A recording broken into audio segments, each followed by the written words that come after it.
So for our ongoing ukulele workshop and jam, we are putting it together with the Arpeggio meditation by Daniel Ward. We're playing the whole thing, it repeats, and we're doing that final beautiful arpeggio. We're going at a rock beat at, I'm doing 80 beats per minute. So it's still a little bit on the slow side. All right. 1 and 2 and 3 and 4 and remember dynamics. Nice and soft, for example. Maybe a little louder.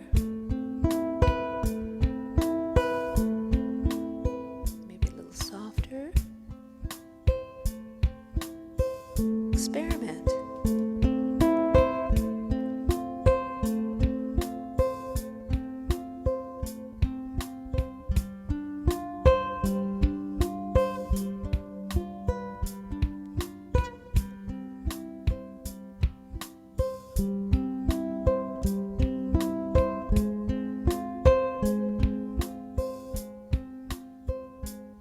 Now, back to the top. C major 7. Going floor to nose.